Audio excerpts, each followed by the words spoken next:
Meskipun saya menjadi Mulyono II. Tapi bagi saya nggak apa-apa jadi Mulyono II, Mulyono III, Mulyono IV. Karena memang nama saya adalah Mulyadi. Assalamualaikum warahmatullahi wabarakatuh. Sampurasun. Seluruh jajaran komisaris utama dan para anggota Bank Jabar Peduli yang barusan kata sahabat saya Bosman, gimana kalau banknya menjadi Bank Aing Peduli?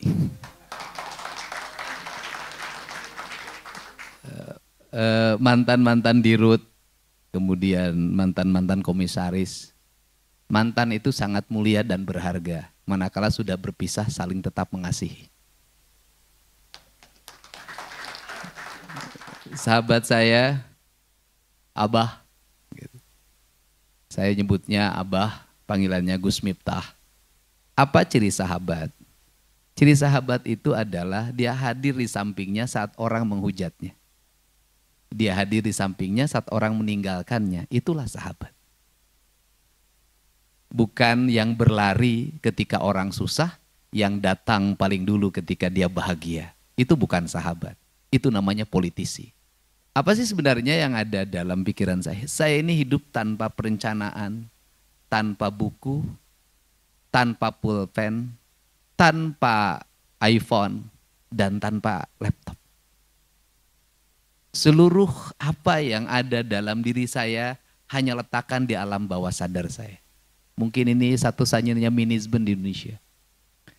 Karena saya meyakini bahwa manusia yang meletakkan kakinya di atas bumi dan meletakkan pikirannya di langit, maka dia akan berjalan dalam panduan. Berjalan panduan siapa yang memandu? Yang memandunya adalah Sang Pemilik semesta. Dan siapa yang memberikan tongkatnya? Yang diberikan tongkatnya adalah alam semesta. Alam semesta ini itu punya ornamen alamiah yang disebut dengan leluhur. Maka leluhur itu dalam orang Sunda disebutnya karuhun. Maka kalau Abah karena orang NU, Abah meletakkan para karuhun itu, leluhur itu dengan bahasa para aulia, para ambia, para wali. Kesananya para sahabat sama meletakkan pada leluhur. Sehingga negara-negara yang meletakkan dirinya pada tanah yang dipijaknya, pada air yang diminumnya, pada udara yang dihisapnya, pada matahari yang membakar dirinya, dan dia berpegang teguh pada leluhurnya, saya melihat seluruh negara itu maju. Cuman perbedaannya adalah meletakkan leluhur pada tradisi itu di kalangan kaum NU, kaum Nahdien, dan kami kaum tradisi, dan meletakkan kerangka leluhur dalam konstitusi. Maka yang meletakkan leluhur dalam konstitusi itu adalah Inggris, Prancis, Jerman, Australia, Jepang, dan negara baru sekarang yang menjadi raksasa dunia yang berani berdiri tegap di depan Trump adalah Tiongkok. Apa sih sebenarnya yang membuat majunya Tiongkok? Yang membuat majunya Tiongkok itu adalah ada seorang anak kandung ideologis komunis. Yang dia memiliki watak berpikir ideologis komunisnya luar biasa. Kemudian dia keluar dari cara berpikir umum, kemudian menekuni kapitalisme. Belajar berkeliling dunia, memahami kapitalisme. Dia tentunya awalnya dibenci. Tetapi kemudian dia berkata, sampai kiamat. Karena orang Tiongkok gak percaya kiamat. Sampai kapanpun Tiongkok tidak akan mengalami kemajuan. Manakala mimbar-mimbar kita hanya diisi dengan bicara ideologi. Tapi tidak pernah bicara bagaimana strategi meraih kemajuan dan kekinian. Maka anak kandung itu melakukan perubahan cara berpikir Tiongkok dari komunisme, kemudian dikelola basic ideologinya, dikelola gotong royongnya, dikelola ketahanan mentalnya, dikelola ketahanan lingkungannya, kemudian menjadi raksasa dunia. Kapitalisme dibangun di atas komunisme, bayangin. Bisnis Amerika dilakukan oleh individu. Individunya kemudian melahirkan pajak. Pajaknya untuk kesejahteraan. Dan dia bekerja secara individu. Kemudian negara membuat sistem kebebasan dia untuk berbisnis, berusaha, tapi rambu-rambu etika dalam usahanya, etika dalam bisnis, etika dalam politiknya sangat kokoh. Lahirlah raksasa. Tetapi ini lebih cepat lagi. Pebisnis dibungkus dengan namanya BUMN, menggerakkan ekonomi negara, menguasai tanahnya, menguasai airnya, menguasai udaranya, menguasai sumber daya alamnya. Kemudian di backup oleh militer, di backup oleh agen intelijen, menggerakkan ekonomi lokal negaranya, kemudian mengekspansi negara-negara lain. Bayangin, negara membackup sebuah bisnis, apa yang akan terjadi? Raksasa yang tidak mungkin dikalahkan.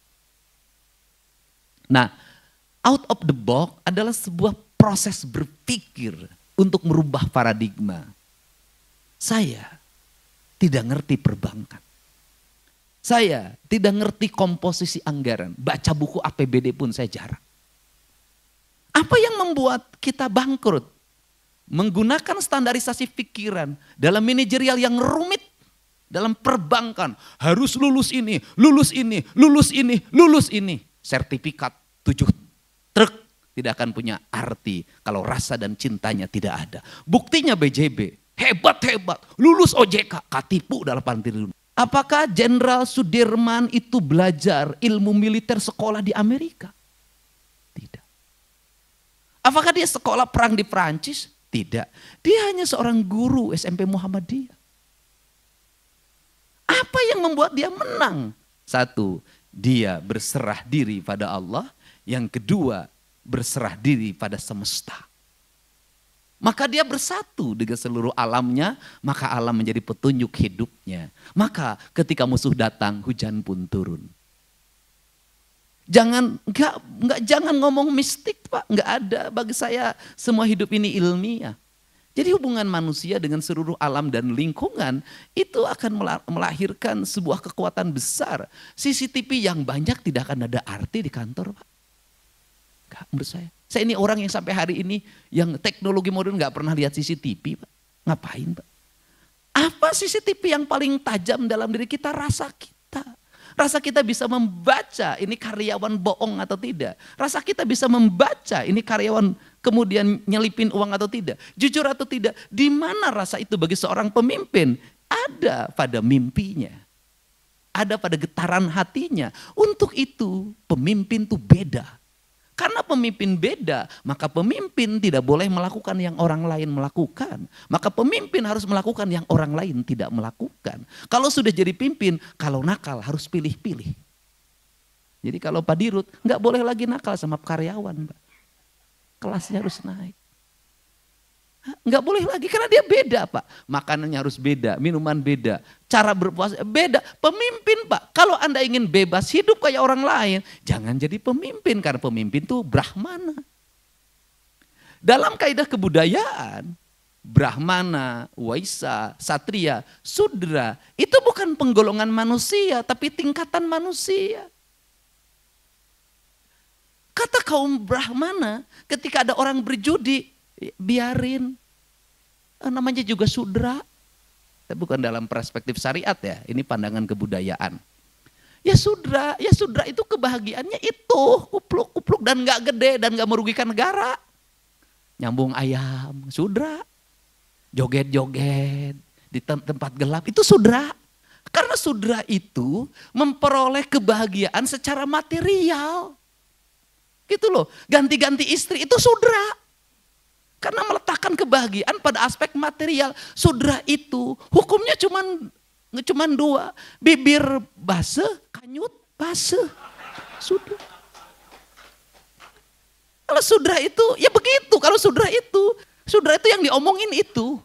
Nah sehingga kalau kaum Brahmana dia sudah sejak kecil filosof, ketatanegaraan, minumnya beda, puasa Senin Kamis, enggak puasa Senin Kamis lagi kayak Gus Miftah. Karena kaum Brahmana tiap sehari puasa, sehari enggak. Udah beda kelasnya, makomnya beda.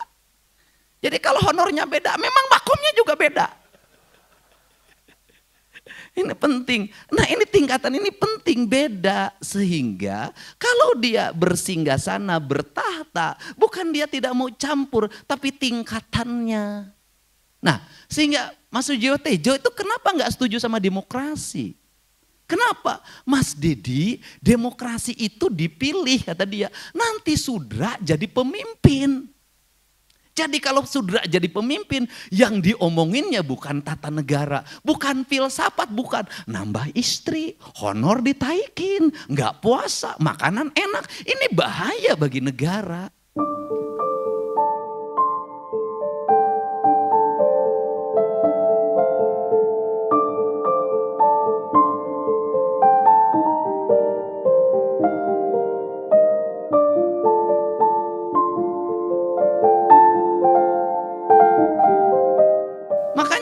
Jadi pemimpin itu sejak kecil sudah dibedakan. Nah, apa sih saya cerita ini?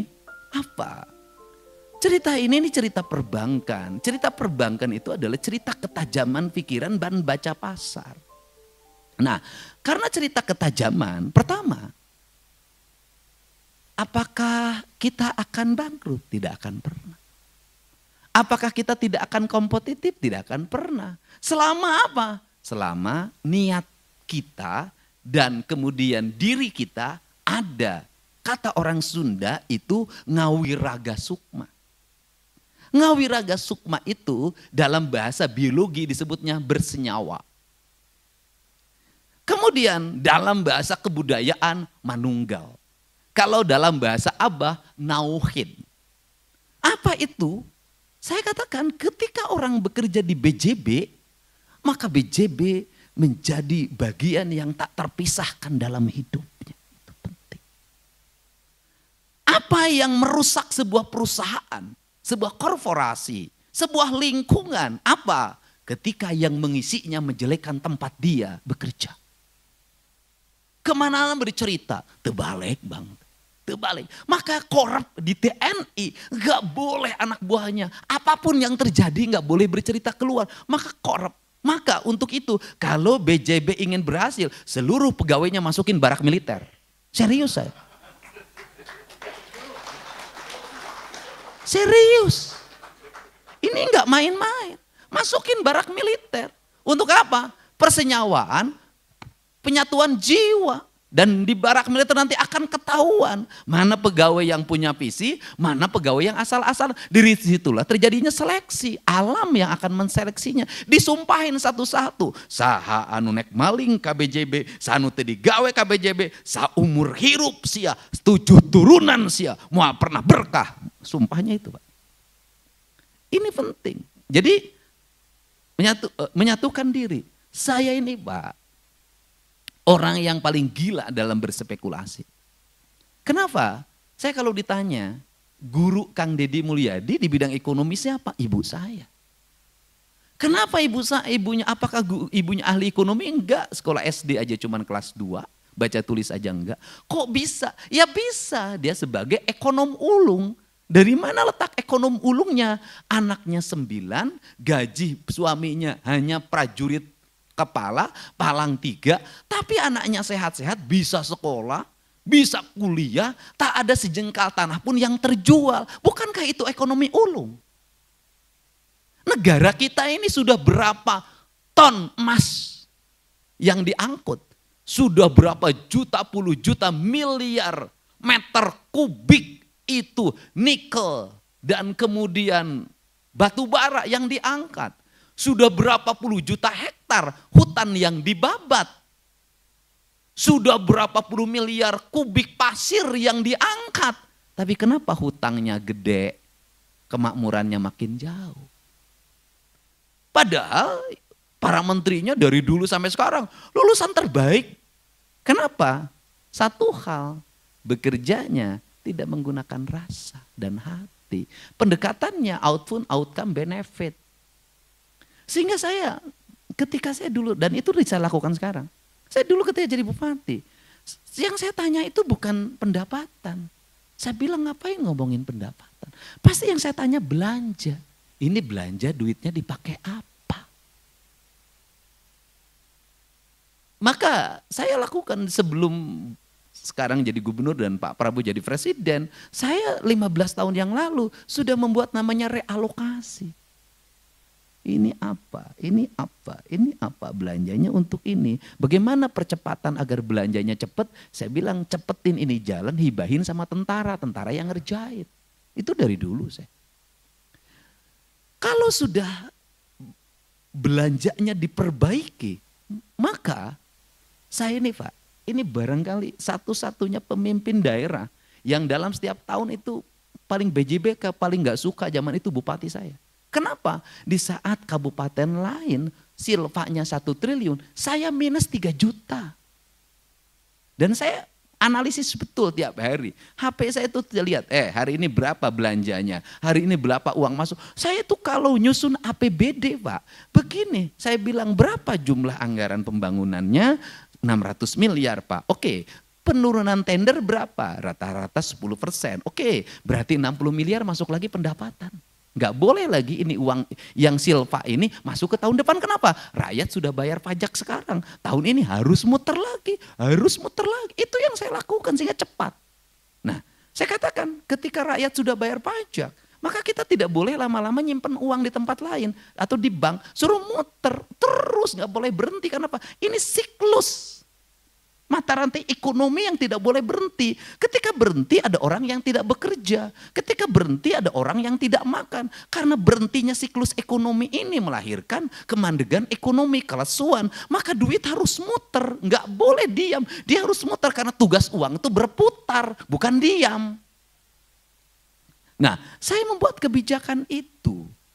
Nah, kemudian ini yang harus dilakukan oleh BJB. Tapi apa? Harus ada analisis. Analisis yang tertinggi dalam hidup kita ini apa? Rasa dan keteguhan. Keteguhan. Apa keteguhan? Sikap konsistensi kita, istiqomah kita dalam sebuah keputusan. Nah ini, dan kemudian nggak akan ada orang kayak saya itu sebenarnya. Saya kalau menyusun APBD yang sekarang belum berani, nanti saya bikin itu. Sekarang tuh kemarin maksud saya bikin minus 1 triliun, masih begini. Saya itu dulu bikin minus Pak. Kalau saya nyusun APBD, pendapatan asli berdasarkan analisis Kepala Badan Keuangan itu 1,2 triliun, maka saya menyusun 1,8 triliun, sudah real. Kenapa? Karena dari 1,2 saya yakin tidak semuanya akan dibelanjakan. Pasti ada selipnya, pasti ada langkah yang tersendatnya. Maka saya belanja 1,8. Kenapa? Yang 600 spekulasi saya. Untuk apa? Agar belanja pembangunannya cepat dikeluarkan. Belanja rutinnya tertahan. Kemudian apakah selalu tertutup dalam setiap tahun? Selalu tertutup. Rezekinya datang tanpa dikira. Ini penting. Nah, bagaimana agar rezeki datang tidak terkira? Maka belanjanya harus menjadi doanya orang lain. Bagaimana belanja menjadi doa? Belanja jalan jadi doa, belanja rumah sakit jadi doa, belanja rumah rakyat miskin jadi doa, belanja beasiswa orang-orang miskin jadi doa, belanja pembebasan rakyat miskin dari berobat jadi doa. Doa ini semua orang berdoa, mudah-mudahan pemerintah ini uangnya banyak. Kenapa? Uang yang kami terima cukup manfaat, menyelesaikan kemiskinan, menyelesaikan orang sakit, menyelesaikan rumah roboh. Dan kaum nyinyir pada waktu itu melihat saya bahwa uang di Pemda Purwakarta zaman itu tidak pernah habis dan tidak pernah berhenti membangun.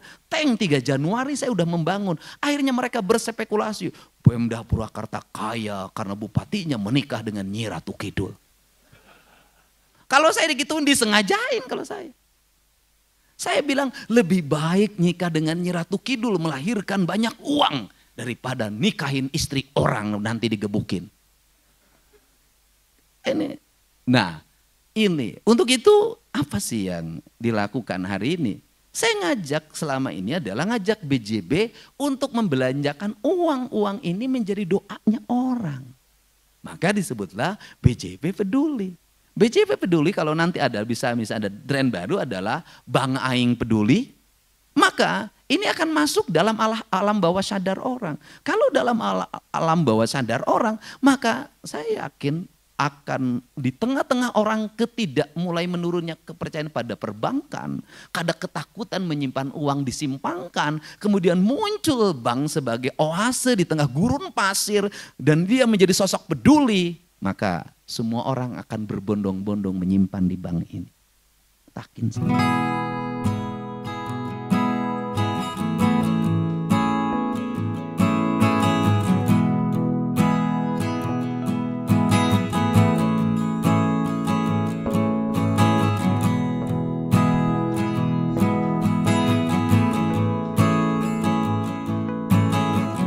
Apa yang ada dalam pikiran publik hari ini adalah ingin mencari seseorang yang dipercaya.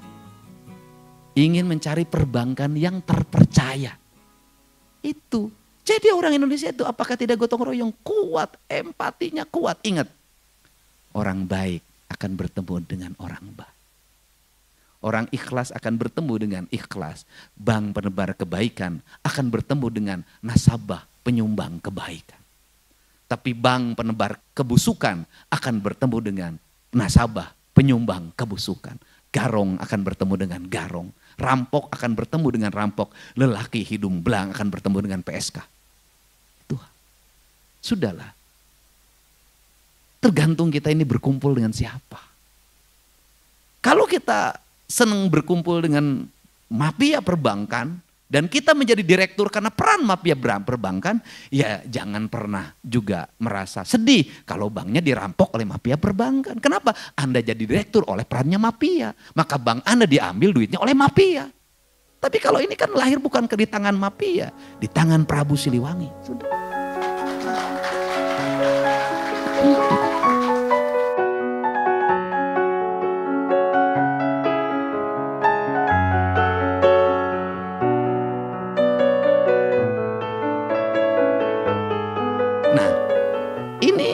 Ini penting. Nah, untuk itu mari kita bangun kesadaran. Ini ideologi. Kenapa bagi saya? Ini ideologi. Loh, nah di Indonesia ini nanti ada bank yang mampu menyelesaikan seluruh problem dirinya dalam waktu cepat, merecovery. Kemudian lahir kepercayaan publik. Berbondong-bondong orang menyimpan. Dan kemudian orang yang meminjam pun orang yang memiliki orientasi untuk pengembangan ekonomi, pengembangan pembangunan. Dan itulah namanya Bank Aing BJB atau BJB Bank Aing. Sudah. Dan ini perlu watak ideologi. Saya berulang-ulang ideologi. Saya selalu meneguri lingkungan di Pemda. Provinsi itu kamu bekerja tidak ideologis. Kamu bekerja hanya mengikuti aspek administratif. Enggak ada cinta apa yang kau kerjakan. Enggak ada rasa apa yang kau lakukan. Kau rugi di situ. Kenapa ruginya? Kamu tidak mendapat kebahagiaan dari apa yang kau lakukan. Hanya mendapat kelelahan. Tetapi lain kalau yang dengan cinta. Dia tidak akan pernah lelah. Karena cinta menghilangkan siang dan malam. Maka beruntunglah orang yang dalam setiap waktu dimabuk cinta.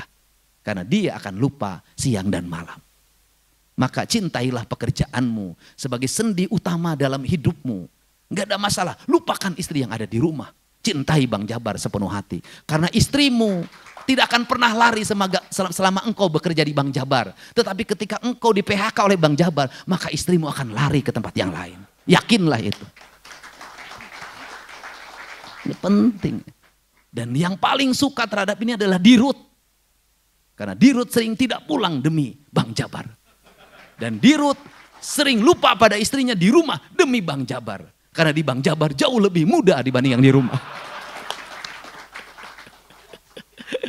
Ini penting Pak, ini penting, ini ideologi. Kan gitu. Nah untuk itu saya ucapkan terima kasih.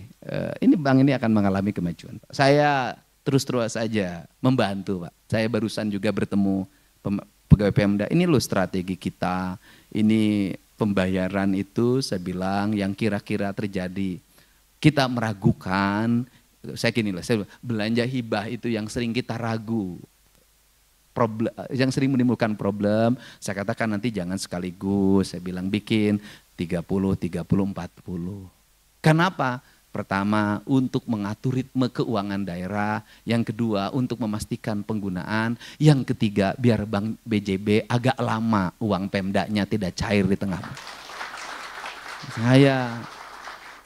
Dan kalau dari sisi personality Deddy Mulyadi, saya sangat rugi bermitra sama BJB. Rugi bah. 1 menit 150 juta tidak bisa saya dapatkan. Kenapa? Karena saya pejabat, nggak boleh saya mendapat sponsor di channel saya BJB, nggak boleh. Dan BJB dengan nikmatnya mendapat tayangan-tayangan tanpa bayaran. Dan ini penting, kenapa? Udahlah, marketing yang terbaik hari ini adalah YouTube dan TikTok. Nggak ada yang bisa menyaingi hari ini. Mau pakai media apa Pak? Penontonnya udah nggak ada. Dan tayangan di media mainstream, di channel YouTube-nya itu ngambil dari tokoh-tokoh yang populer hari ini. Dari presiden, dari tokoh yang lain, mungkin saya tokoh yang keberapa paling ujung. Itu yang mereka, ini Pak Helmi Yahya, hari ini tuh jujur aja, mereka tuh butuh pada orang-orang yang setiap hari digemari oleh publik. Karena dari situ ya viewer didapat. Bagaimana Tempo menikmati wawancara saya berjuta-juta penonton. Meskipun saya menjadi Mulyono II. Tapi bagi saya nggak apa-apa jadi Mulyono II, Mulyono III, Mulyono IV. Karena memang nama saya adalah Mulyadi. Itulah marketing. Kita ini dunianya sudah seperti ini. Nah, untuk itu ya sudah BJB nggak usah lagi makanya ngomong saya nggak usah lagi ada anggaran 4 iklan 400 kerjasama, nggak usah. Cukup nuturkan bujur Deddy Mulyadi. BJB peduli, BJB peduli. Nah terakhir, apa sih yang membuat kepemimpinan itu energik? Ya hati Pak. Bagaimana hati? Satu nggak boleh ada protokoler, capek. Di MC-an, yang terhormat, panjang lah, dilatih. Kalau saya itu kalau sudah tiut, ganeng, jangan ganeng. Udahlah dibikin simple, dibikin efektif, kemudian kerjakan sesuatu berdasarkan selera kita. Pakailah baju yang membuat kita nyaman, jangan memaksakan diri bajunya orang lain. Pakai baju orang lain tuh nggak enak Pak. Apalagi pakai istri orang lain digebukin Pak. Kayak Abah kan, ya memang baju nyamannya ini. Itu, baju nyamannya ini. Ini yang membuat wanita tergila-gila sama Abah. Tapi ada satu wanita yang belum bisa didapatkan. Yaitu wanita bidadari di surga yang belum dia temukan. Tidak akan keseleo, Bah. Saya mah politisi, Bah. Dan saya kagumnya sama Abah itu apa sih? Kan dia hari gaul dengan artis cantik. Setiap malam berkeliling ke tempat-tempat hiburan. Menemui perempuan-perempuan dengan dada terbuka. Ya kan? Dengan rok yang naik ke atas, Abah itu bisa mencintai tapi tidak pernah meniduri. Itu hebat. Hebatnya Abah. Dan itu. Kemudian Abah memberikan kesadaran. Jadi kalau ditanya, siapakah yang selalu memberi tanpa pernah ingin dilayani? Ya Abah Miftah. Dia memberi ilmu, memberi bekal duit. Kan tidak pernah dilayani. Tidak hitungan kayak pegawai BJB. Tetapi cinta yang sejatinya tetap sama Umi di rumah. Kenapa mencintai Umi di rumah? Karena Umi menemani sejak Abah tidak punya apa-apa dan bukan siapa-siapa. Dan lelaki yang hebat itu adalah lelaki yang tidak meninggalkan istrinya. Yang mendampinginya saat dia dalam kesusahan. Itulah lelaki hebat. Daripada mengganti lebih baik nambah. Itu pun kalau ada persetujuannya. Kalau tidak persetujuan, biarkan engkau di sampingku. Dan biarkan aku menghayal pada yang lain.